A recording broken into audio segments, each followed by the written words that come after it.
Hey everyone, welcome to the very beginning of the Chinese story. Now I want you to pause and imagine something with me. Picture a time so far back, it's almost swallowed by myth. Before Rome, before the pyramids finished rising, before most of the world had written a single word. That's where we begin. This is ancient China. The land itself was already thousands of years old, filled with rivers that carved out the landscape like brushstrokes, especially two lifelines, the Yellow River in the north and the Yangtze in the south. These rivers didn't just water crops, they shaped everything. How people lived, how they farmed, how they worshipped, and eventually how they ruled. But in this early part of the story, there's no emperor yet. There's no China, not even the word. What we do have are people. Farming millet in the north, rice in the south, learning how to tame animals, build villages and bury their dead with care. These early Neolithic cultures, like the Yangshao and the Longshan, set the groundwork. They made pottery, wove silk, and built homes from rammed earth. And over time, little villages became towns. Towns turned into city-states. And somewhere between myth and memory, the first name appears in the fog of history, the Xia Dynasty.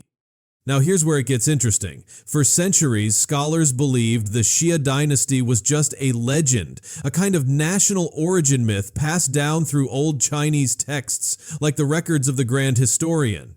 These ancient stories speak of legendary rulers like Yu the Great, a man said to have tamed the floods of the Yellow River by digging channels and working side by side with his people. He wasn't just seen as a king, he was a symbol of moral authority. He didn't inherit power, he earned it. That idea of earning the right to rule would echo through every dynasty that followed. Yu the Great eventually passed leadership to his son, and with that, the first dynasty, the Xia, was born. That alone set a pattern, the idea that rulership could be passed from father to son, creating a ruling house that would span generations. But until the 20th century, the Xia had no hard evidence, no tombs, no palaces, nothing to show they were real. That changed when archaeologists began digging up a site called Erlitou, in the region where the Xia were said to have ruled. What they found was a city, not a myth, not a village, a real city, with palaces, bronze workshops, ceremonial roads, a capital.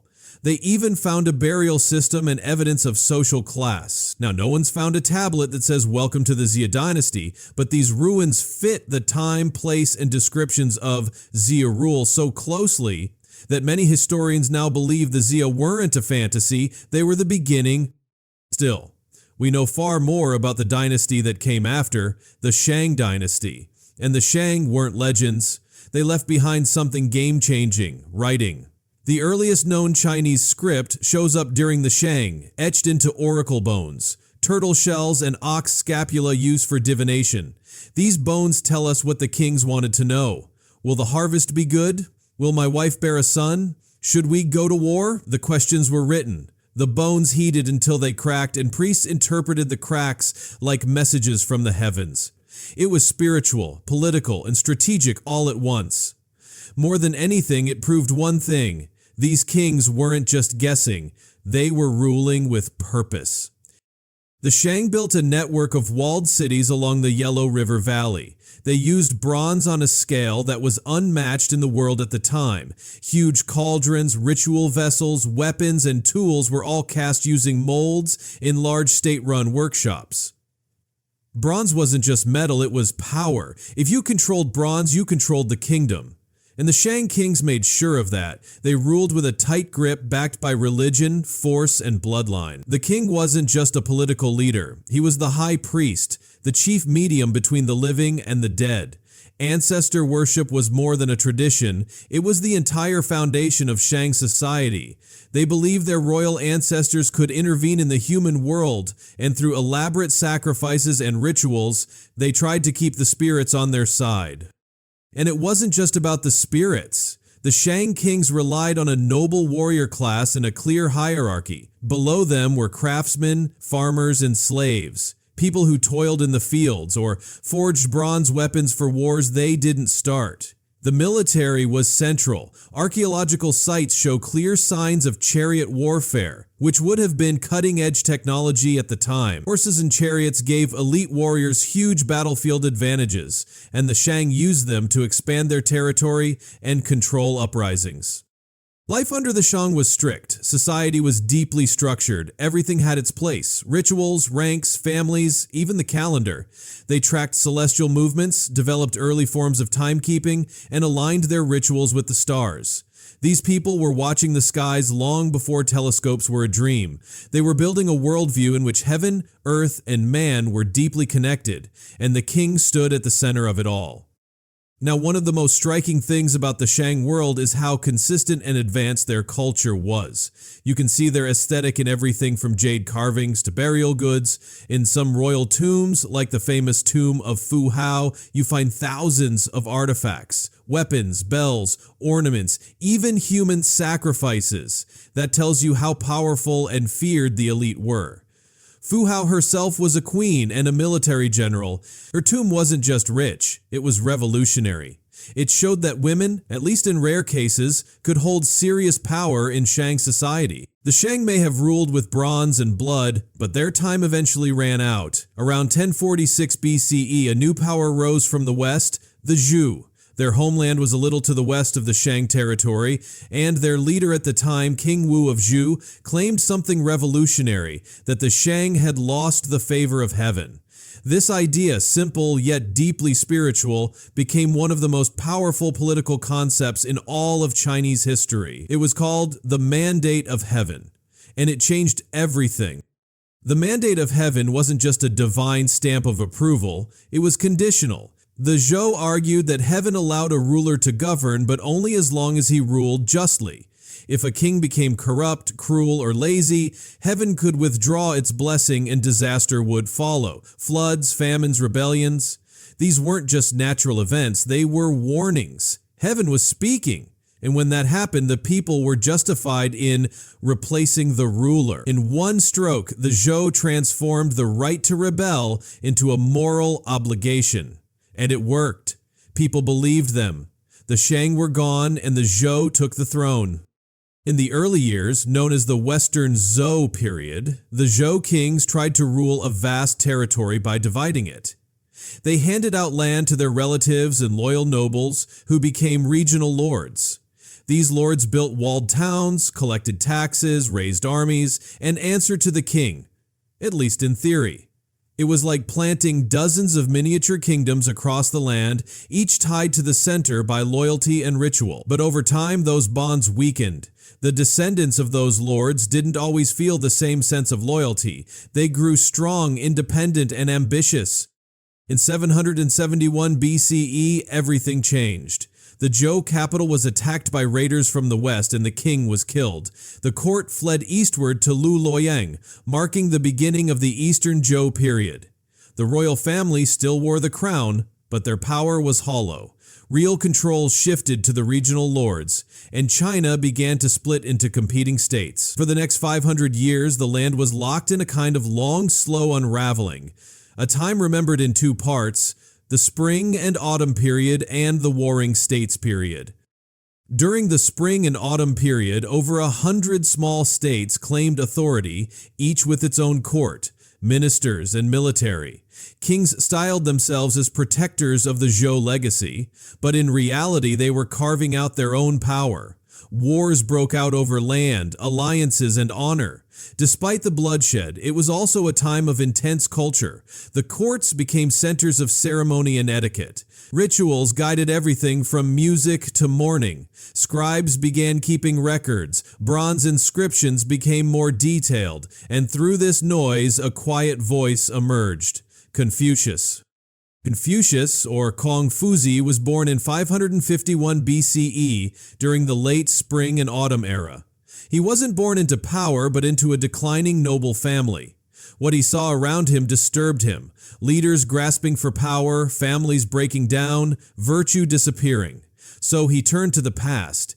He believed that the way forward was to look backward, to a time of proper conduct, respect for elders, and rulers who led by example. His teaching emphasized 5 relationships between ruler and subject, parent and child, husband and wife, older sibling and younger, and between friends. In each, there was a proper way to behave, a right path called li, ritual propriety. But this wasn't just about bowing at the right time. For Confucius, ritual was about harmony. It trained the heart. He also believed in something radical for his time, that anyone, not just nobles, could become a junzi, a noble person, if they studied and cultivated virtue. That meant morality wasn't tied to blood, it came from your choices. Confucius traveled from court to court, offering his ideas to rulers, hoping someone would use them to build a better state. Most ignored him, but his followers wrote down his conversations, forming the Analects. Over time, these writings would become the ethical spine of Chinese governance. But Confucius wasn't alone. The Eastern Zhou period, especially as it moved into the Warring States era, exploded with thinkers. Historians call it the 100 schools of thought. It was like a philosophical arms race. As war intensified, so did the desire to find order. Some thinkers, like Lao Tzu, went the opposite direction from Confucius.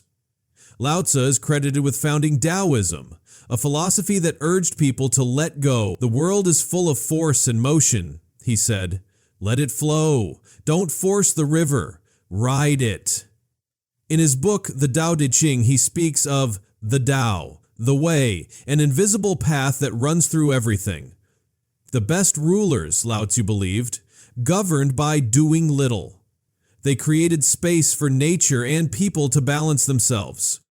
Others took a harder stance. Legalists like Han Feizi said people weren't naturally good, they were selfish. So a state should use strict laws, harsh punishments, and tight control to keep people in line. For legalists, virtue was a luxury. What mattered was order. Their writings were sharp, cold, and practical, and they would prove very attractive to rulers who were tired of chaos. There were also thinkers like Mozi, who taught that love should be universal. Why should we only love our family, he asked. If everyone loved everyone equally, war would stop. His ideas, impartial care, and opposition to aggression were deeply moral but too idealistic for most rulers caught in constant war. And then there was Sun Tzu, a military strategist whose book, The Art of War, remains one of the most read military texts in the world. He believed that war wasn't about brute force. It was about deception, timing, and knowing both your enemy and yourself. He warned that the greatest victory is one that requires no battle. As these philosophies competed, so did the states. The Warring States period, which began around 475 BCE, saw China splinter into 7 powerful kingdoms: Qi, Chu, Yan, Han, Zhao, Wei, and Qin. Each had its own armies, chancellors, spies, and strategies. The wars weren't just frequent, they were brutal and calculating. Huge armies fought on battlefields planned like chessboards. Iron replaced bronze. Crossbows appeared. Walls were built between borders. Power was measured in grain, men, and mobility. At the same time, governance was evolving. These kingdoms weren't ruled like old tribal states anymore. They had bureaucracies, tax systems, law codes, and roads. Ministers competed in policy debates. Spies moved between courts. Some rulers tried Confucian advisors. Others leaned toward legalism. It was a dangerous game, and only the strongest and smartest could survive. Slowly, the number of states shrank. One by one, the smaller kingdoms fell. The map was tightening. By the end of the Warring States, China had transformed. What started as a loose feudal society of noble clans had become a hardened, militarized landscape of rival powers, guided by sharp minds and sharper swords. But even in the worst of the fighting, philosophy didn't disappear. It only grew stronger, because through every fire and rebellion, people kept asking the same question: how should we live? and the thinkers of this age refused to stay silent. They gave answers that would shape Chinese thought for thousands of years to come, planting the ideas of harmony, law, virtue, and balance so deeply into the soil of the culture that even today they still grow. This was the Zhou era, not just the longest dynasty in Chinese history, but the one that asked the biggest questions. And for that, it was never truly forgotten. By the time the Warring States period was gasping its last breath, one name stood taller, fiercer, and more determined than the rest: Qin. And at the center of Qin's rise was a man who would change the story of China forever. His name was Ying, and when he finally crushed the last rival kingdom in 221 BCE, he didn't just call himself king anymore. He called himself Shi Huangdi, which meant first emperor. Not king of a state, not leader of a clan, but emperor of all under heaven. China, as a unified empire, was born that day. Now, Ying didn't come from nowhere. The state of Qin had been preparing for generations. Hidden away in the far western mountains, they had built themselves into a military machine. They had adopted the legalist philosophy, which meant everything was about law, discipline, and results. They didn't care for rituals or noble bloodlines. If you were useful, you rose. If not, you were discarded. It was cold, efficient, and brutal, but it worked. The Qin trained their army relentlessly, built roads for speed, and didn't waste time with ceremony. By the time Ying came to power, the state was a battering ram aimed straight at unification. And that's exactly what he did. One by one, the rival kingdoms fell. Wei, Chu, Zhao, Yan, Han, Qi, each swallowed by the Qin war machine. When it was done, there were no more competing states, no more rival kings, just one emperor. And once Ying had unified the land, he didn't stop to rest. He started reshaping the country from the ground up. His goal wasn't just to conquer, but to standardize everything. The writing system, unified. No more regional scripts or strange characters. Everyone wrote the same way. Weights and measures standardized. Even cart axle widths were made uniform so all wheels could fit the same ruts in the road. That level of control wasn't just about convenience, it was about power. It meant that Qin law could be applied everywhere, and everyone would know exactly what it looked like. He didn't trust the old nobility, so he stripped them of land and power, dividing the empire into commanderies and counties, each ruled by governors loyal to him, not to local clans. He poured resources into infrastructure. Roads, canals, and walls sprang up under his rule. But let's talk about that wall. What we now call the Great Wall of China didn't start as a single structure. Before Qin, different states had built their own walls to defend against northern raiders. Shi Huangdi ordered them connected into one long barrier along the empire's northern frontier. It wasn't the stone wall we picture today, mostly packed earth and wood, but it was massive. Hundreds of thousands of workers were pressed into labor, often under horrific conditions. Many died. Their bones, some say, became part of the wall. And this wasn't the only massive project. The emperor had a vision of his own immortality. Deep beneath the earth, near his capital, at Xianyang, he had a tomb built. A city-sized underground complex guarded by terracotta soldiers. Thousands of life-size clay warriors, each one unique, stood ready to protect him in the afterlife. They held weapons, wore armor, and faced east toward the lands he had conquered. This tomb, uncovered in modern times, shows just how far Shi Huangdi would go to control not just his empire, but even his own death. But here's the truth behind the legend. While his achievements were enormous, his rule was suffocating. The laws were harsh, the punishments were cruel, dissent wasn't tolerated. He ordered the burning of books, especially Confucian texts, and in some cases, buried scholars alive for daring to question his rule. Knowledge that didn't serve the state was considered dangerous. Fear kept the empire running, but it also planted the seeds of its collapse. When Shi Huangdi died in 210 BCE, his empire started to crack almost immediately. His son, who took the throne, lacked the strength and cunning of his father. Court officials lied about the emperor's death, forged his will, and manipulated succession. Meanwhile, the people, especially farmers and soldiers, were exhausted. The constant labor, high taxes, and ruthless laws had stretched the population to its breaking point. Rebellions erupted, first as sparks, then as a wildfire. The Qin had built an empire in a single lifetime, but they couldn't hold it for even another generation. In just a few years, the dynasty fell. The capital was stormed, the palace burned, and the once mighty Qin was reduced to ashes. But its legacy was unshakable.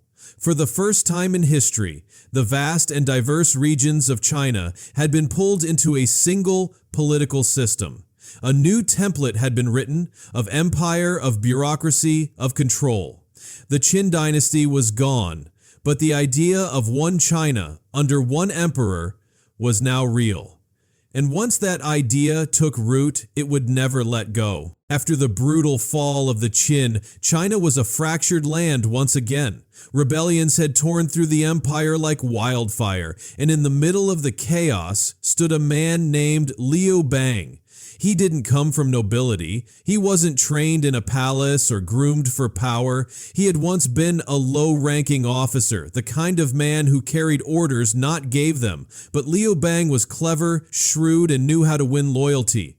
He made allies where others made enemies. And when the dust settled, he had done the unthinkable. He rose from commoner to emperor. In 202 BCE, he founded a new dynasty, the Han. Liu Bang took the title Emperor Gaozu of Han, and right from the start, he made it clear he wasn't going to rule like the Qin. He kept the strong, centralized government they had built, but he dropped the harshest parts. Where the Qin had ruled with terror, Gaozu offered leniency. He reduced punishments, cut taxes, and gave people a reason to believe in empire again. And the people responded. Crops returned, trade revived, confidence slowly rebuilt. This was the beginning of something different, something lasting. The Han Dynasty would eventually become one of the longest and most celebrated in all of Chinese history. Its foundations were solid, government by law, supported by scholars, guided by ideals. But the man who truly shaped the dynasty's character wasn't Liu Bang. It was one of his descendants, Emperor Wu of Han, who came to power in 141 BCE. He ruled for over 50 years, and under him, the Han became an unstoppable force. Emperor Wu believed in the strength of the state.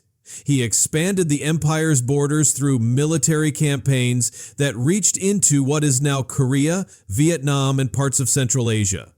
His generals marched through deserts, mountains, and river valleys, pushing Chinese influence further than it had ever gone before.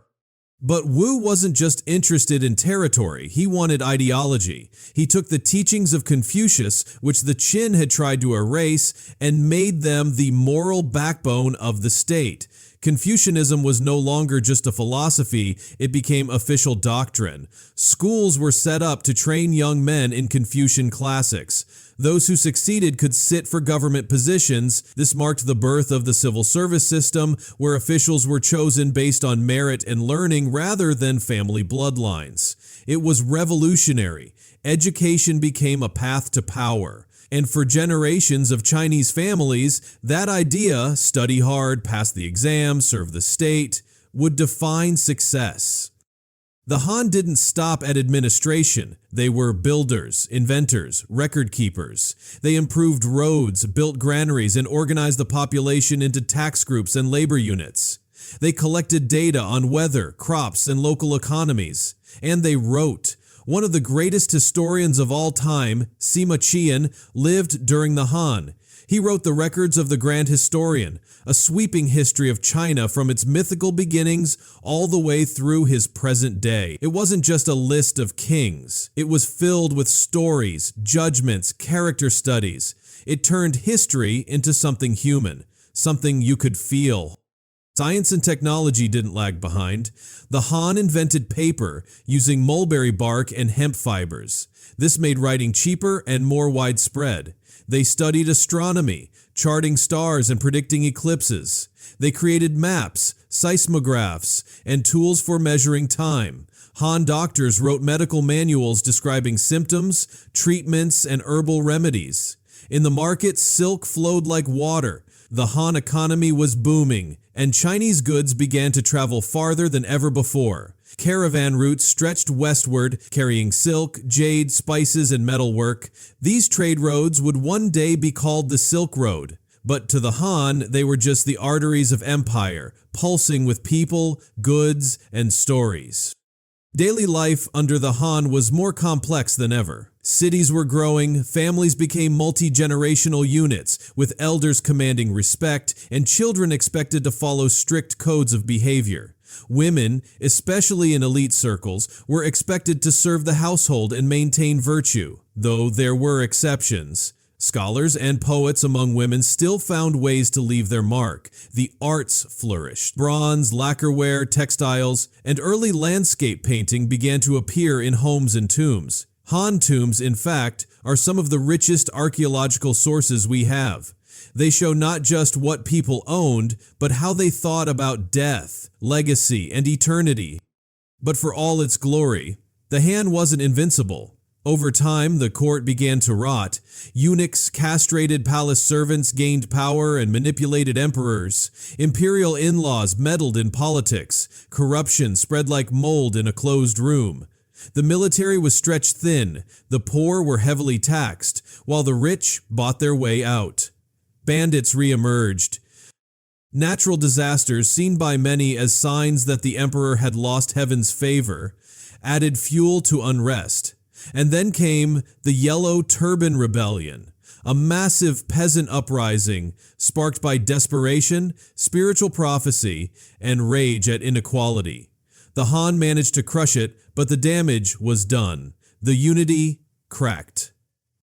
By 220 CE, the dynasty had fallen. The last Han emperor was little more than a puppet, and warlords had carved the empire into pieces. But the Han had changed China forever. They proved that a centralized empire could work. They gave China a system of exams, laws, and values that would survive long after the dynasty itself had disappeared. They had taken the fragile threads left behind by the Qin and wove them into something strong, rich, and deeply human. An empire not just of borders and armies, but of ideas, books, and dreams. And that vision would linger even in the silence that followed. When the Han Dynasty finally collapsed in 220 CE, it didn't go quietly, it shattered.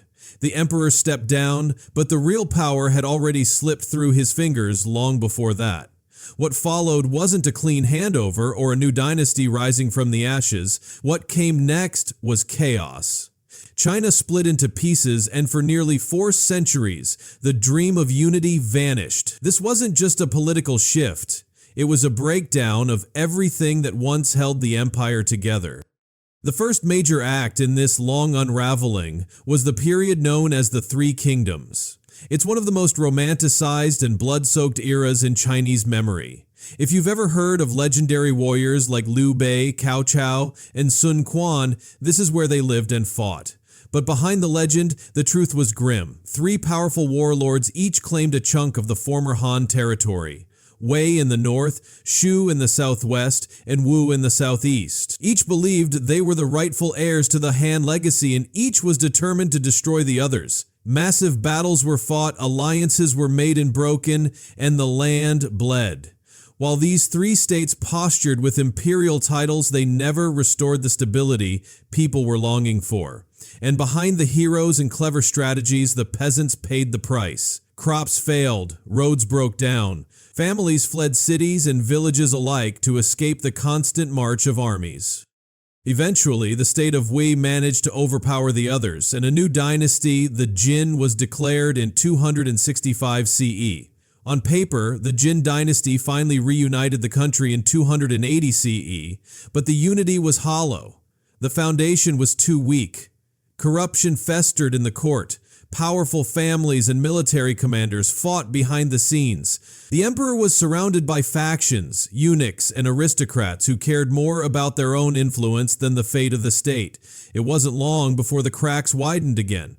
By the early 300s, the empire collapsed from within, and China plunged into one of its darkest, most unstable periods, the era of division.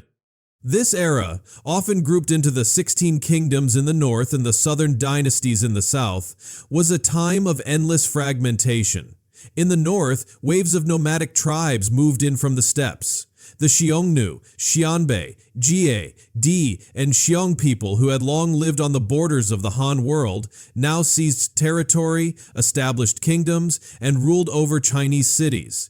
These rulers were not Chinese in origin, but many began to adopt Chinese customs, titles, and languages. It was a cultural collision. You had emperors wearing Han robes, speaking Han dialects, and performing Confucian rituals, even as their bloodlines traced back to the grasslands and yurts of the far north. In the south, Han Chinese families, officials, and aristocrats fled across the Yangtze River, building new courts in places like Jiangkang. These southern dynasties kept the flame of Han culture alive, preserving texts, traditions, and bureaucracy. But even there, things were unstable. Dynasties rose and fell like tides. Liu Song, Southern Qi, Liang, and Qin. Most of the time, they were controlled by powerful military clans or court families who installed and removed emperors like chess pieces. Despite the turbulence, the South became a cultural haven. Literature, painting, and philosophy flourished, especially among the elite. Scholars retreated from politics and turned inward, producing refined poetry and intricate landscape art. They dreamed of calm, even when the world around them was spinning apart. But one of the most important developments during this long period of division was the spread of Buddhism. It had entered China quietly during the Han, but now, in a world broken by war and grief, Buddhism spoke to people in ways that Confucianism and Taoism no longer could. It offered hope. It spoke of suffering, karma, and the promise of escape from the cycle of pain. Monks translated scriptures from Sanskrit into the Chinese language. Temples rose across the countryside. Cave shrines like those at Dunhuang and Yungang were carved into cliffs and filled with golden Buddhas, heavenly guardians, and wall paintings that told stories of compassion and rebirth. Buddhism wasn't just a religion, it was a movement. It shaped art, philosophy, and even politics. Some rulers became devout patrons, while others used Buddhist authority to legitimize their reigns. Over time, Buddhism blended with native beliefs, creating something uniquely Chinese. Daily life during these centuries was a mixed picture. For the poor, life was often terrifying. Raids, famines, heavy taxation, and displacement were constant threats. But not everything was decline. In both North and South, innovations in farming, irrigation, and trade slowly took root.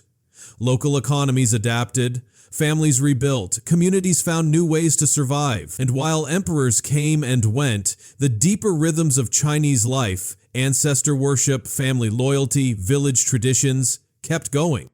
This wasn't a time of grand unification, but it was far from meaningless. It was a crucible, a long, painful test of endurance. China didn't vanish, it shifted, it fractured, it evolved, and slowly, through centuries of disunity, the idea of unity itself began to matter even more. People still remembered the old Han glory, and in every court, north or south, there was always someone whispering of reunification. That dream never died, and one day, someone would rise to chase it again. After centuries of chaos, after warlords and nomads, shifting borders and collapsing courts, something happened in northern China that hadn't happened in a very long time. Someone pulled it back together. His name was Yang Jian. He was a powerful general from a northern family, and when the northern Zhou dynasty began to fall apart, he didn't wait for permission. He seized the throne, declared a new dynasty, the Sui, and called himself Emperor Wen. He was a man with a mission: reunify China, restore order, and put an end to the long era of division that had drained the life from the land. By 589 CE, he had done it. His armies crossed the Yangtze River and conquered the last of the southern dynasties. For the first time in nearly 400 years, all of China, north and south, was under one rule. That might not sound like a big deal, but imagine trying to reunite a broken country where cultures had shifted, where different dialects had developed, where one half had been ruled by nomads and the other by fragile courts. It wasn't just a military challenge, it was a political, administrative, and emotional one. But the Sui were relentless. They knew that unification wasn't just about defeating armies, it was about rebuilding systems. So that's exactly what they did. The Sui rulers took the best ideas from the past and used them like bricks to rebuild the country.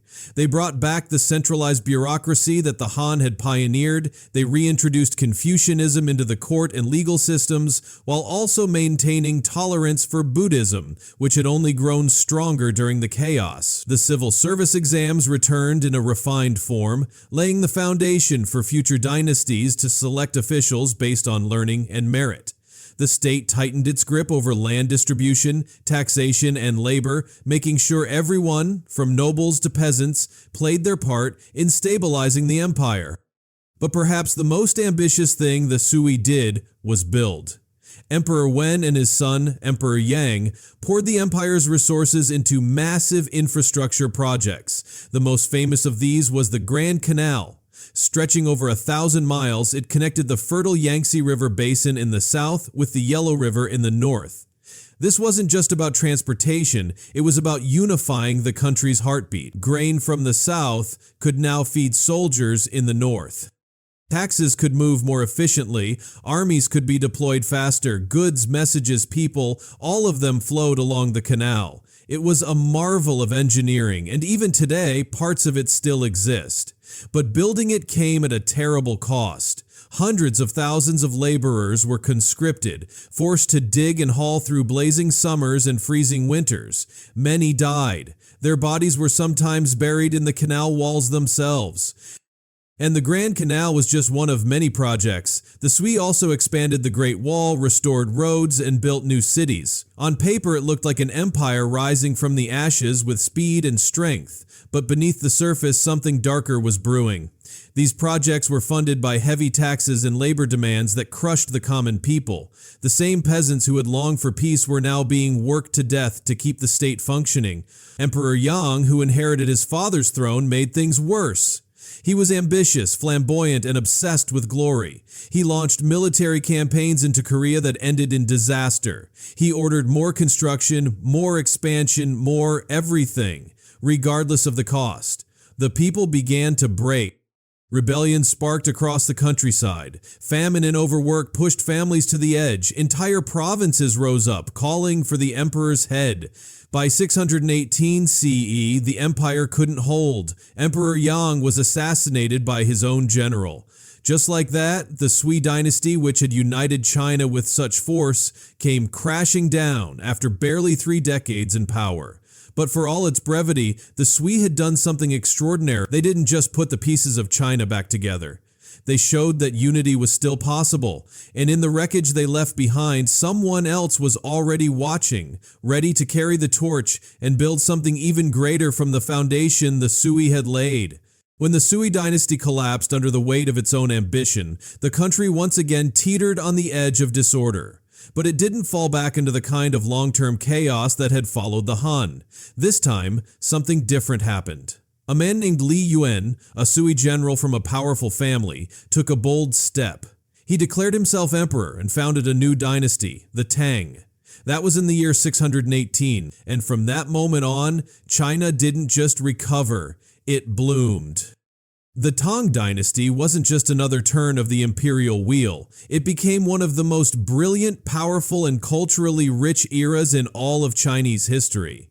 The early years were shaped by Li Yuan himself, known as Emperor Gaozu, but it was his son Li Shimin who truly lit the fire.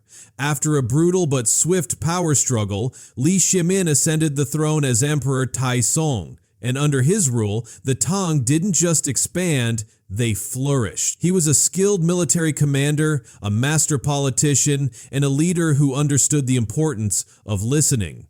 His court was filled with ministers who were allowed, even encouraged, to speak their minds, even if it meant disagreeing with the emperor. That kind of openness wasn't weakness, it was strength, and it created one of the most stable, effective governments the world had seen. The Tang didn't waste time. They secured their borders, pushed into Central Asia, and reinforced trade routes that brought in goods, ideas, and people. The capital city, Chang'an, became a world metropolis bustling with merchants, monks, artists, diplomats, and dreamers from across Asia and beyond. The streets were alive with color, movement, and noise. You could hear the sound of bells from Buddhist temples, see Persian rugs rolled out beside Chinese silks, and watch Indian musicians performing in the courtyards of Chinese inns. The city didn't just represent power, it radiated confidence. That confidence reached deep into the heart of Tang society. Art, poetry, and fashion reached stunning new heights. The Tang court loved music and performance. Paintings became more fluid and expressive, capturing the emotions of daily life and the beauty of nature. Poetry wasn't just entertainment, it was considered a noble pursuit, a test of one's mind and heart. Poets like Li Bai and Du Fu emerged during this time, and their verses are still studied, memorized, and whispered today. Li Bai wrote like a man chasing the wind, romantic, wild, and full of longing. Du Fu, on the other hand, observed the world with sorrow and precision, recording war, hunger, and injustice with sharp honesty. Together, their words captured the soul of a nation. Religion played a deep role too. Buddhism reached its golden age under the Tang. Monasteries were built everywhere, some grand and imperial, others tucked away in forests or on mountaintops. Massive cave complexes like the Longmen Grottos were filled with intricate stone carvings of Buddhas and Bodhisattvas. Pilgrims traveled across deserts and mountains to visit sacred sites. Monks translated texts, wrote commentaries, and taught the Dharma to emperors and commoners alike. But Buddhism didn't stand alone. Taoism continued to grow, and Confucianism remained the backbone of the state. The Tang embraced diversity. Even Zoroastrians, Nestorian Christians, and Manichaeans found places to worship in the empire, especially in the big cities, where the world's roads seemed to meet. But the Tang didn't just tolerate difference, they were shaped by it. One of the most striking figures of the dynasty was Wu Zetian, a woman who began as a concubine, rose through the court ranks, and eventually took the throne for herself. That's right, China's only female emperor ruled during the Tang. Her path to power was ruthless, filled with palace intrigue and political manipulation. But once she ruled, she governed with skill and determination. She supported education, promoted capable officials, and encouraged the arts. She wasn't loved by everyone. Many feared her, many hated her, but she left a mark no one could erase. For nearly 150 years, the Tang Dynasty seemed unstoppable, but power, as always, attracts pressure. In the mid-700s, a dangerous storm gathered. A general named An Lushan, once trusted by the court, turned against it. In 755 CE, he launched a massive rebellion that would become one of the bloodiest civil wars in history. The An Lushan rebellion shook the empire to its core. Cities burned, millions died, the capital was seized, the emperor fled. The Tang would eventually put down the rebellion, but it came at a terrible cost. The central government was never the same again. In the years that followed, local military governors, known as Jie, began to act independently. They collected taxes, commanded armies, and ignored the capital's orders. The dynasty limped on, still noble in name, but hollow at the center. Internal court politics grew poisonous. Eunuchs controlled the palace. Warlords carved out their own territories. The once great Tiang, with all its brilliance and beauty, slowly began to unravel. By the early 900s, the dynasty was exhausted. The throne passed from hand to hand, but no one had the strength to reverse the decline. In 907 CE, a powerful warlord forced the last Tang emperor to abdicate. The dynasty was over, and yet what it left behind could not be erased. The Tang had built more than an empire. They had shaped the identity of a civilization. Their poetry still stirred the heart. Their cities lived on in ruins and memories, and their legacy glowed like gold pressed deep into the pages of history. After the fall of the Tang, China fractured once again. Warlords rose, dynasties blinked in and out of existence, and for decades the country lived under the shadow of division.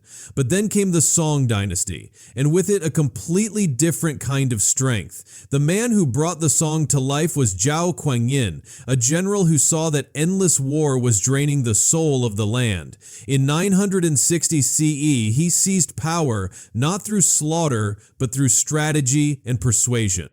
Once he had the throne, he didn't go looking for more wars. He set out to build a government strong enough to last without them. That shift in mindset would define the Song. This wasn't an empire obsessed with conquering new lands. It was one devoted to building a smarter, more organized, more advanced China. The Song leadership knew that the old warlord system had to go, so they weakened the power of military governors and strengthened the civilian bureaucracy. More than ever before, the fate of the country was put in the hands of scholar officials, men trained in Confucian thought who had passed rigorous civil service exams. These exams weren't easy. They required candidates to memorize, interpret, and write essays on classic texts, history, and governance. It wasn't just about intelligence. It was about discipline, ethics, and moral clarity. And this system wasn't limited to the elite. Ambitious families from all over the empire sent their sons to study in hopes of rising through merit. For generations of Chinese citizens, education became a ladder. The scholar official became the ideal. More than a soldier, more than a merchant, he was the heartbeat of the state. But the Song weren't just administrators, they were innovators. Their cities were alive with movement. Streets buzzed with tea houses, theaters, printing shops, silk markets, and street performers. Kaifeng, the capital of the northern Song, was massive, multicultural, and astonishingly advanced. It had night markets lit by lanterns, paved roads, indoor plumbing, and even public libraries. People read newspapers printed with movable type, an invention that would reach Europe centuries later. They navigated rivers and seas with magnetic compasses, and lit their homes with lamps powered by refined coal gas. Chinese engineers developed hydraulic clocks, improved farming tools, and began experimenting with gunpowder, not just for fireworks but for warfare. These weren't curiosities, they were tools that changed daily life. The economy, too, transformed. The Song minted the world's first government-issued paper money, which made large-scale trade faster and safer. Agricultural productivity soared thanks to new strains of rice from the south. With more food came more people, and with more people came booming cities and bustling trade routes. Merchants formed guilds, contracts were written and enforced, and markets operated with remarkable complexity. But China, during the Song, became not just the richest place in the world, it became the most economically sophisticated. Silk, ceramics, tea, lacquerware, and books flowed from city to city, region to region. Maritime trade expanded across the East and South China Seas. But even as commerce exploded, the government kept a careful hand on the wheel. Stability came first. Culturally, the Song Age was thoughtful, elegant, and deeply introspective. While the Tang had dazzled with color and confidence, the Song found its soul in subtlety. Artists painted misty landscapes where tiny humans wandered through towering mountains. Poets wrote not about glory, but about longing, memory, and the quiet moments of everyday life. Su Shi, one of the most celebrated poets and statesmen of the time, could write about wine, exile, love, and nature all in one breath, and somehow make it feel like a conversation with your own heart. Neo-Confucianism rose to prominence, blending Confucian ethics with metaphysical ideas from Buddhism and Taoism. It became the philosophical framework for the scholar officials, reinforcing a sense of personal cultivation and duty to society. But the Song had a problem. For all their brilliance, they struggled militarily. From the very beginning, they faced pressure from powerful neighbors. In the north, the Kaiten Liao established their own kingdom. Later, the Jurchen Jin would rise and become an even bigger threat. In 1127, the Jurchens captured the Song capital, Kaifeng, and kidnapped the emperor along with much of the royal family. It was a crushing blow. The court fled south, eventually rebuilding the dynasty in Hangzhou, marking the start of what's known as the Southern Song. It was a painful split, but it didn't destroy the dynasty. In fact, the Southern Song was more resilient than anyone expected. Though smaller in territory, it remained rich in culture, stable in governance, and driven by a sense of renewal. Hangzhou became a jewel. Poets called it heaven on earth. Its gardens, canals, and marketplaces stunned visitors. The economy continued to thrive, and even though the military losses were hard, the Southern Song adapted. They strengthened their navy, improved gunpowder weapons, and built fortified cities. They didn't chase imperial glory, but they refused to fall quietly. Still, the pressure never stopped. To the north, a new and even more formidable force was rising, but down in the cities and villages of the Song, life moved forward. Children went to school, merchants counted coins, artists painted clouds on silk. Farmers harvested rice from fields they'd worked for generations, and in the quiet spaces between wars, a civilization carved out something rare, a golden age not built on conquest, but on knowledge, art, trade, and order. The Song never ruled the largest empire.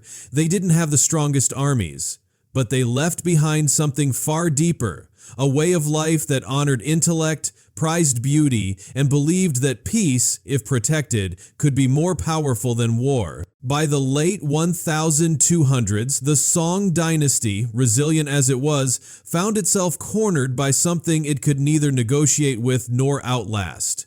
From the vast steppes of the north came a storm unlike any China had ever seen. It wasn't just another invading tribe or frontier kingdom. It was the Mongol Empire, and it moved with the force of a tidal wave. At the head of it was Kublai Khan, grandson of Genghis Khan. Ruthless, intelligent, and determined to be more than a conqueror, Kublai didn't just want to break China, he wanted to rule it. He wanted to wear the robes, hold the seal, and sit on the throne as emperor. After years of bloody campaigns, Kublai's forces broke through the last southern Song strongholds. The final resistance collapsed in 1279 when the child emperor of Song drowned, or was drowned, amid the chaos. For the first time in Chinese history, the entire country was now under the control of a foreign dynasty. Kublai declared the beginning of the Yuan Dynasty in 1271, even before the war was finished, to show that he wasn't just leading a military occupation. He was founding a legitimate ruling house in the Chinese tradition. He built his capital at Dadu, present-day Beijing, and from there he ruled not just as a Khan of the Mongols, but as an emperor of China. But Kublai wasn't Chinese, and neither were the officials who came with him. The Mongols brought their own system of rule, and they didn't try to pretend otherwise. Society under the Yuan was divided into categories, with Mongols at the top, followed by Central Asians, then Northern Chinese, and finally Southern Chinese at the bottom. This wasn't subtle. It affected jobs, taxes, punishments, and opportunities. It created tension everywhere. The civil service exams were suspended for decades, replaced by appointments that favored outsiders. Scholar officials, long the backbone of Chinese governance, were pushed aside.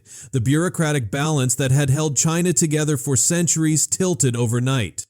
Yet the Mongols didn't just destroy, they absorbed. Kublai Khan was clever. He knew that to govern a land as complex as China, he needed more than horsemen and swords. He retained many aspects of Chinese administration. He supported agriculture, repaired canals, issued paper currency, and built granaries. He took a personal interest in Buddhism and Confucianism, even if he never fully adopted either. He invited foreign scholars, merchants, and travelers to his court, including the Venetian explorer Marco Polo, whose stories about Yuan China would dazzle Europe for generations. The Yuan capital became a crossroads of the world. Persians, Arabs, Nestorian Christians, Tibetans, and Uyghurs all moved through the empire, exchanging ideas, languages, and customs.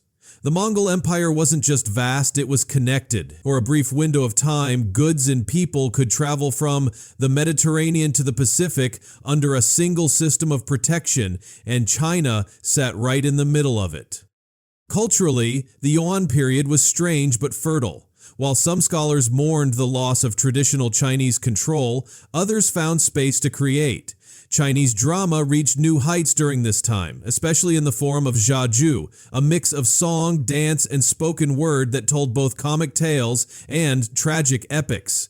These plays were often deeply human, filled with emotion, and they spoke to ordinary people in a way that elite poetry rarely had. Painting, too, shifted direction. Literati painters, often removed from official posts, turned their frustration into art. Their landscapes became more personal, more abstract. They painted not just what the world looked like, but how it felt to live in it under foreign rule. Still, the resentment beneath the surface never truly disappeared. As time passed, the Yuan Dynasty began to strain under its own weight. Famine struck. Floods broke irrigation systems. Inflation devalued paper money. Peasants were pushed too far. Ethnic tensions simmered constantly, especially between Mongol officials and Chinese communities. Kublai had been a capable ruler, but after his death in 1294, his successors were weaker, distracted, and increasingly disconnected from the realities of governing such a vast population. The Mongol grip loosened, and rebellion filled the gaps. In the 1340s, a series of natural disasters and epidemics devastated the countryside. Entire provinces teetered on the edge of starvation. At the same time, secret societies and religious movements, many of them blending Buddhism, Taoism, and folk belief, began to organize resistance. The most famous of these was the Red Turban Rebellion, a mix of desperate peasants, disillusioned scholars, and former soldiers who rallied behind the idea that the Mongols had lost heaven's mandate. Among them was a man named Zhu Yuanzhang, a former monk who had seen both hunger and brutality firsthand. He wasn't born into power, but he had a sharp mind, strong instincts, and a gift for leadership. By the 1350s, the Yuan dynasty was unraveling. Provinces slipped from imperial control, bandits and warlords carved up the countryside. Dadu itself was no longer safe.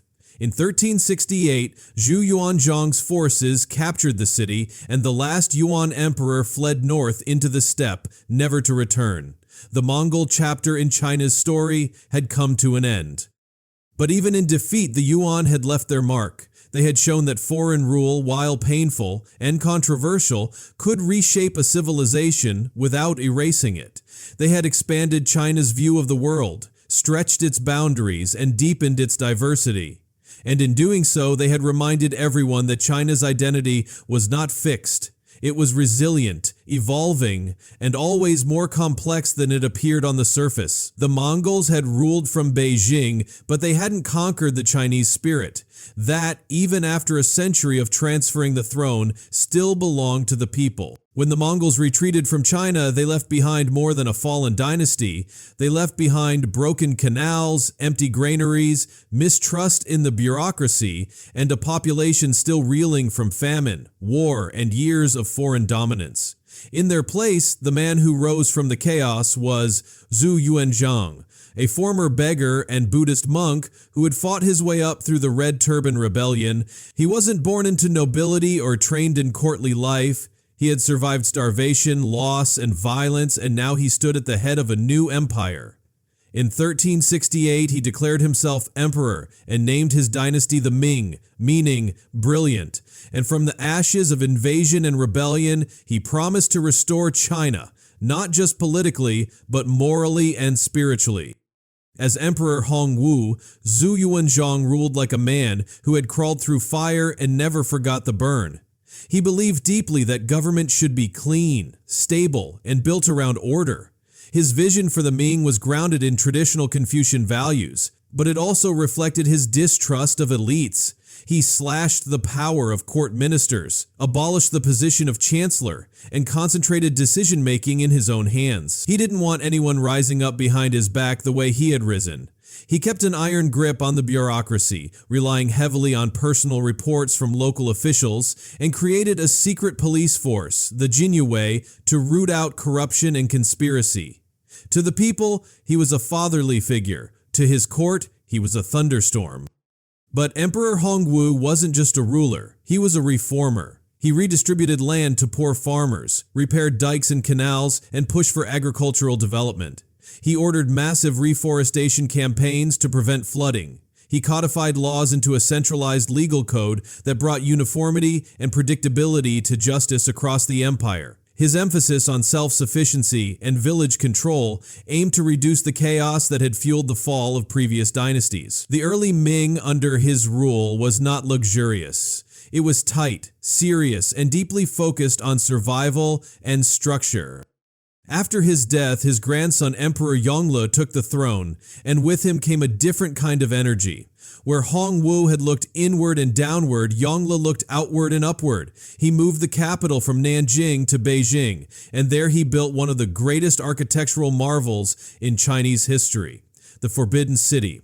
It wasn't just a palace. It was a symbol. An enormous, walled complex of golden roofs, red gates, and ceremonial halls that placed the emperor at the exact center of the world. Everything inside was designed to reflect power, precision, and cosmic order. Anyone who entered understood immediately this was no ordinary court. This was the heart of an empire. And Yongle didn't stop at walls. He launched something that stunned the world. A fleet of treasure voyages commanded by the eunuch admiral Zheng He. These ships weren't small. They were floating cities, some over 400 feet long, carrying sailors, soldiers, interpreters, scribes, and diplomats across the Indian Ocean. From Southeast Asia to the coast of Africa, they traded silk and porcelain, collected exotic animals, and established tributary relations with distant kingdoms. Zheng He's voyages weren't about colonization or conquest. They were about showcasing Ming power and generosity. The emperor wanted the world to know that China had returned, and it was no longer a fractured land under foreign rule. It was whole, it was proud, it was awake. But those voyages didn't last. After Yongli's death, the court turned inward again. Some scholars saw the expeditions as wasteful, even dangerous. They argued that China's strength came not from exploring foreign oceans, but from maintaining harmony at home. The navy was dismantled, shipbuilding restrictions were put in place, the records of the voyages were even destroyed. And just like that, China's eyes turned back to its own soil. The Middle Ming period focused heavily on internal order. The civil service exam system reached new levels of complexity and competition.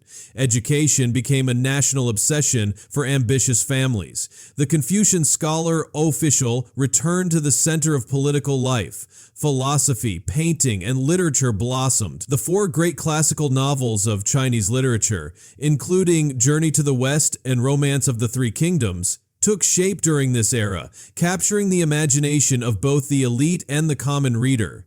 Ming ceramics became the envy of the world. The iconic blue and white porcelain, crafted with stunning detail and fired in massive kilns, became a global commodity. Artisans weren't just making bowls, they were shaping beauty itself. But beneath the cultural shine, cracks were forming. The imperial court became more insulated. Eunuchs regained influence and began to dominate palace politics. Corruption quietly spread through the bureaucratic ranks. The tax system, while orderly on paper, often collapsed in practice, especially in the countryside. Natural disasters strained rural communities, and famines pushed families into desperation. Banditry returned. In some provinces, entire villages fled their homes. And as time went on, emperors grew weaker. Some retreated entirely from politics, preferring gardens and opera to governance. Others were manipulated or ignored by the eunuch factions who ran the court behind closed doors. The final century of the Ming was marked by exhaustion. The empire had grown bloated. Its military, once proud and disciplined, became underpaid and unmotivated. Local garrisons lacked supplies. Defenses along the northern frontier, especially against the Manchus, were neglected. Rebellions began to break out in the interior. One of the most famous rebel leaders was Li Ziqing, a former postal worker turned soldier who gathered a massive following. His promise was simple: overthrow the corrupt Ming and end the suffering. In 1644, his forces stormed Beijing, and the last Ming emperor hanged himself on a hill outside the city. The dynasty was finished. But the story didn't end with rebellion. As Li's troops entered the capital, a Ming general opened the gates to a new power from the north, the Manchus. They swept in, not as raiders but as rulers. The Ming was gone, but the wheel of Chinese history turned once again, and with it came a new dynasty that would carry the empire into unfamiliar terrain. When the Manchus entered Beijing in 1644, they weren't just stepping into a city, they were stepping into the center of a civilization they didn't build, but fully intended to rule. They came from the forests and steppes of the northeast, from a region called Manchuria, where they had organized under a charismatic leader named Nurhaci, and later under his son Hong Taiji. They weren't Han Chinese and they knew it, but they were disciplined, ambitious, and deeply aware of the political opportunity in front of them. When the Ming collapsed and the gates of the capital were opened to them, the Manchus didn't hesitate. They declared a new dynasty, the Qing, and with it began the final chapter of Imperial China. At first, many in China resisted. The memory of foreign rule under the Mongols was still alive in people's minds, and the Manchus, with their different language, dress, and customs, were seen as outsiders. But the Qing didn't rely only on brute force. They combined military strength with a savvy understanding of Chinese governance. They preserved Confucian institutions, kept the civil service exams, and allowed Han Chinese scholars to play key roles in court. At the same time, they imposed certain markers of control, most famously the Q hairstyle, where Han men were required to shave the front of their heads and braid the rest. It wasn't just about fashion, it was about obedience. The early Qing emperors weren't lazy. They were some of the most capable rulers China had seen in centuries. Emperor Kangxi, who took the throne as a teenager in 1661, ruled for over 60 years and became a symbol of imperial brilliance. He was a scholar, a warrior, a patron of the arts, and a tireless administrator. He toured the empire, issued land surveys, suppressed rebellions, and opened up dialogues with European missionaries who brought with them clocks, telescopes, and knowledge from far-off worlds. His grandson, Emperor Qianlong, continued this golden stretch. Under him, the king reached their greatest territorial size. Tibet, Xinjiang, Taiwan, and parts of Mongolia were absorbed into the empire. Qianlong was elegant, cultured, and obsessed with preserving tradition. He collected books, commissioned paintings, and staged grand ceremonies to link his reign with the glories of the past. Life under early Qing rule, especially in the 16th and 17th centuries, was remarkably stable. The population grew rapidly, agricultural production soared, thanks in part to the introduction of new crops such as sweet potatoes and maize from the Americas. Local markets thrived, towns expanded, literacy rates improved, and publishing boomed. Families bought illustrated novels, religious texts, almanacs, and medical guides. China's internal economy was humming, and many believed the Qing had restored not just political order, but cultural pride. But beneath the elegance, a slow tension began to build. The very success of the Qing brought pressure. With a booming population came increased competition for land, food, and opportunity.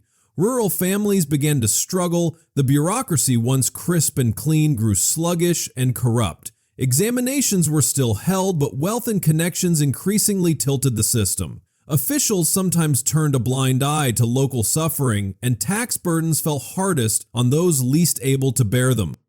At the same time, China was facing new external challenges. The Qing court, grounded in centuries of confidence, viewed foreign nations as inferior tributaries. But the world outside was changing fast. European powers, especially Britain, wanted Chinese goods like tea, silk, and porcelain, but China didn't want much in return. Trade remained tightly controlled. In frustration, the British began to push back, most infamously through the opium trade. When the Qing tried to ban it and destroy the imported opium, war broke out. The First Opium War in the 1840s wasn't just a military defeat, it was a psychological shock. The Qing had to sign humiliating treaties, cede Hong Kong, and open up treaty ports to foreign control. It wasn't just a loss of land, it was a loss of authority. The empire staggered. Then came the Taiping Rebellion, a devastating civil war led by a charismatic man named Hong Xiuquan, who believed he was the younger brother of Jesus Christ. His movement, born out of social misery and religious vision, exploded across southern China. For over a decade, cities were captured, armies clashed, and tens of millions died. The Qing crushed the rebellion, but barely. By the time they did, the country was fractured, the treasury was drained, and the people were exhausted. The second half of the 1800s was a series of blows. More unequal treaties, more foreign control, a second opium war, rebellions in the northwest, a defeat by Japan in 1895 that stunned the nation. Even the old Confucian scholars began to whisper that maybe, just maybe, China needed to change, not just the people in charge, but the very foundations of the system. Some called for reforms, others demanded revolution. The Qing tried to adapt. In the final years under Empress Dowager Cixi, railroads were built, modern armies were trained, and students were sent abroad. But it was too late. In 1900, the Boxer Rebellion, a desperate uprising against foreign influence, backfired. 8 foreign powers invaded Beijing, the capital was looted, the emperor's court fled. It was the final humiliation. By the early 1900s, belief in the Qing had withered. In 1911, after a regional uprising spread like wildfire, the dynasty finally fell. The last emperor, Puyi, was just a boy. In 1912, he was forced to abdicate. The dragon throne, once the symbol of heaven's mandate, stood empty. The Qing Dynasty had lasted nearly 300 years. It had unified China, expanded its borders, and cultivated a world of ritual, learning, and empire. But it had also resisted change when change was needed most. Its strength became rigidity, its pride became blindness, and in the end, the world changed faster than the empire could. The curtain fell not with a single battle, but with the quiet surrender of a system that had run its course. And with it, over 2,000 years of imperial rule came to an end. When the Qing Dynasty finally collapsed in 1912, it wasn't brought down by a single army or a single idea. It was brought down by a slow erosion of belief. The people no longer believed the emperors could protect them, guide them, or even understand them. So when the revolution came, it wasn't just political, it was emotional. It was a generation stepping away from the past, even if no one quite knew what would come next. The man at the center of this moment was Sun Yat-sen, a doctor, a Christian, and a political thinker who had spent years in exile dreaming of a better China. He wasn't a warlord or a general, he was a visionary, and in many ways his vision would define the struggle of the next 40 years. Sun Yat-sen helped lead the Xinhai Revolution, the uprising that forced the last emperor, Puyi, to abdicate. In January of 1912, the Republic of China was declared. It was supposed to be a new beginning, a modern democratic state that would represent the will of the people. But in truth, China wasn't ready. The country was too divided, too broken, and too raw. The Qing had left behind a vacuum, and it didn't take long for powerful figures to rush in and fill it. The first president of the Republic, Yuan Shikai, promised stability but dreamed of empire. Within a few years, he declared himself emperor only to be laughed down and die in disgrace.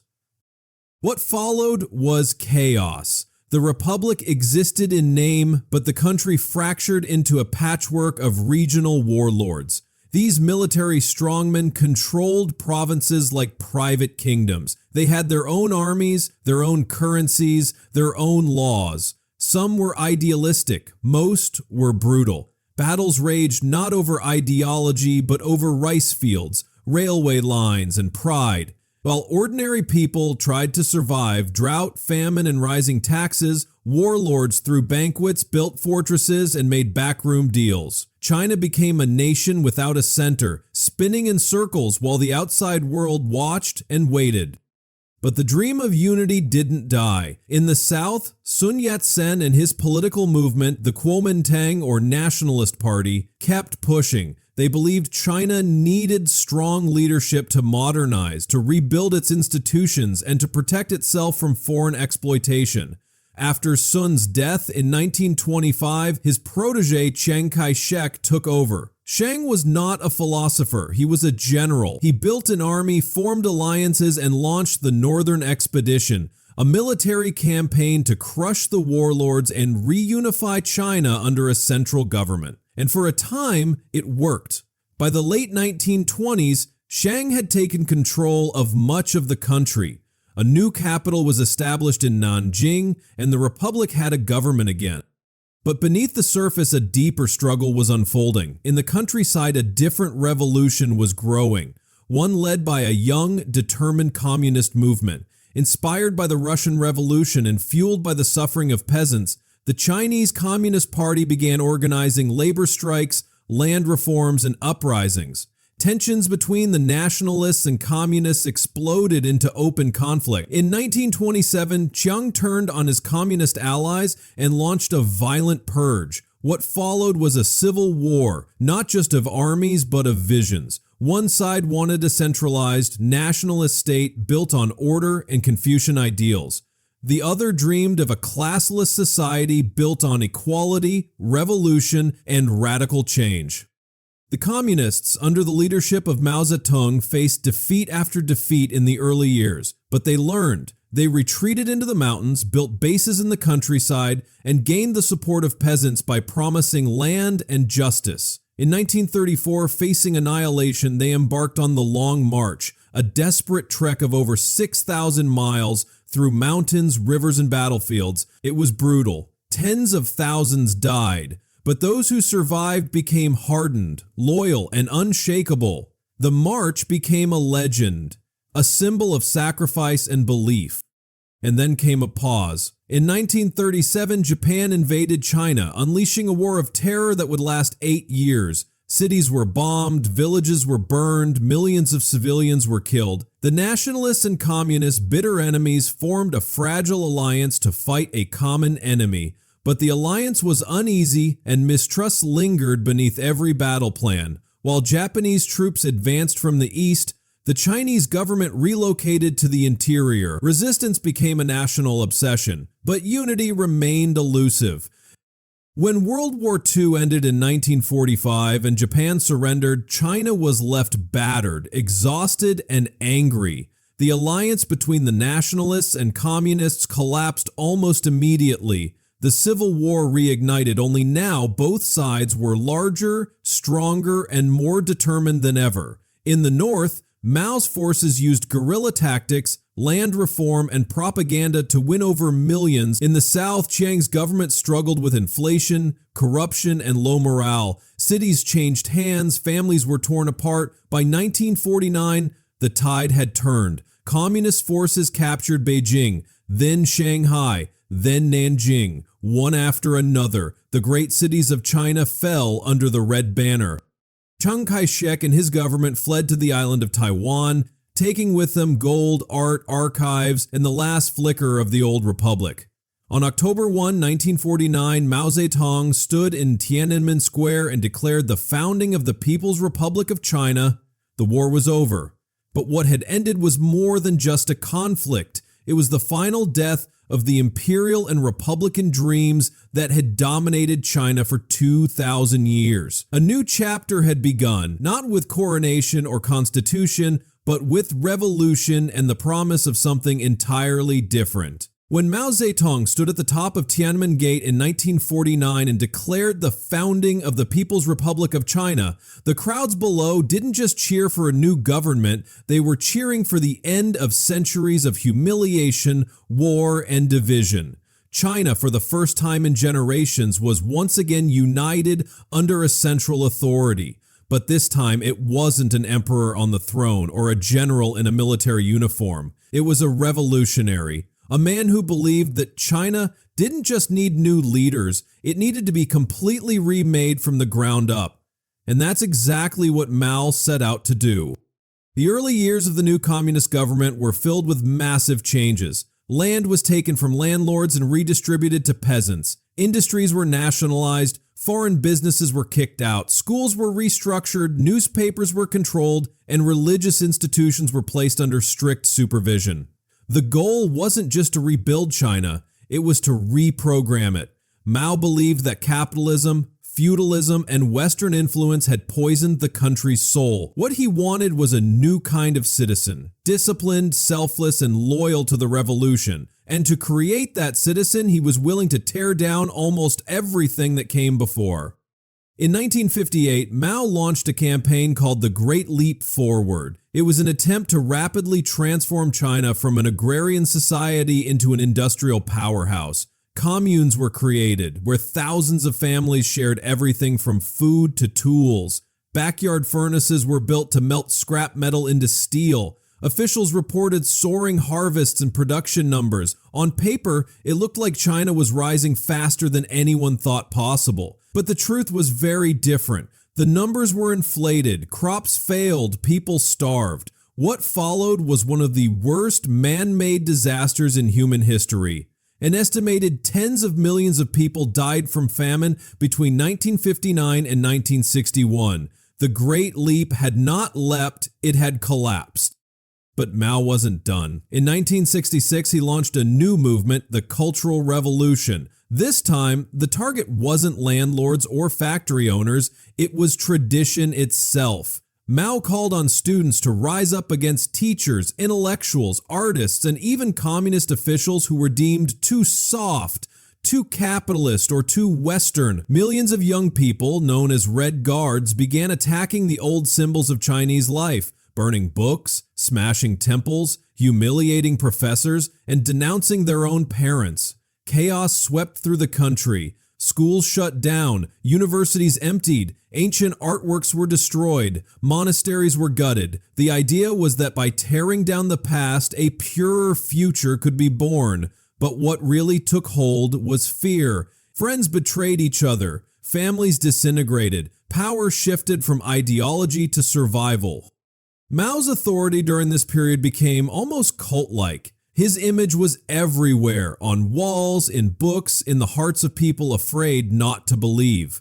Mao Zedong thought became the guiding force of everything from farming techniques to foreign policy. And while some believed deeply in the revolution, others simply endured it. In the background, the economy stalled, innovation disappeared, and China once again found itself isolated, not by foreign invaders this time, but by its own internal storm. When Mao died in 1976, China was physically intact but emotionally shattered. The government quickly moved to clean up the wreckage. The Gang of Four, Mao's closest political allies, were arrested. The Cultural Revolution was declared a catastrophe. The country stood still, unsure of what it was anymore. But into that uncertain moment stepped a quiet man named Deng Xiaoping, small in stature, pragmatic in tone, and unlike Mao in nearly every way. Zen didn't use slogans or mass movements, he used policy, and in the late 1970s he introduced a series of economic reforms that would change China forever.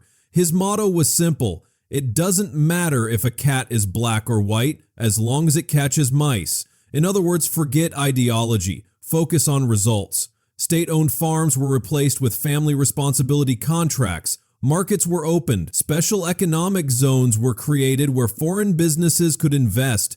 Private enterprise was cautiously encouraged. For the first time in decades, people were allowed to get rich. And they did. Over the next few decades, China experienced one of the most dramatic economic transformations in world history. Cities exploded in size. Roads, airports, and skyscrapers rose at dizzying speed. Millions of people moved from rural villages to urban centers. Poverty plummeted. Exports soared. The world began to see Chinese-made goods on every shelf, from electronics to toys to textiles, and inside China, a new middle class began to emerge, one that had more choices, more money, and more expectations than any generation before. But this rise came with tension. In 1989, thousands of students gathered in Tiananmen Square, calling for political reform, freedom of speech, and an end to corruption. They carried banners, chanted slogans, and even built a statue called the Goddess of Democracy. The movement spread, and the world watched. But on the night of June 3rd, the government sent in tanks and troops. What followed was a violent crackdown that shocked the globe. No official death toll was ever released, but the message was clear. Economic reform could happen, but political dissent would not be tolerated. Since then, China has continued to grow, faster and wider than almost anyone predicted. It joined the World Trade Organization, hosted the 2008 Olympics, launched space missions, and built a global network of trade and diplomacy. Its cities now rival the great metropolises of the world. Its technology sector has surged, and its influence touches nearly every continent. But inside the country, questions still linger. How much freedom can exist under a system that prioritizes control? How does a nation preserve its ancient culture while chasing a high-speed future? What happens to identity when tradition and innovation move at two very different speeds? Modern China is not a simple story. It's filled with contradiction, prosperity and censorship, ancient wisdom and cutting-edge tech, global ambition and inward caution. It is a place where grandparents still remember the famines and their grandchildren scroll through smartphones on bullet trains. It is a land of complexity, built on centuries of reinvention. And whether ruled by emperors or revolutionaries, whether scarred by war or lifted by reform, it has always found a way to rise, rebuild, and begin again.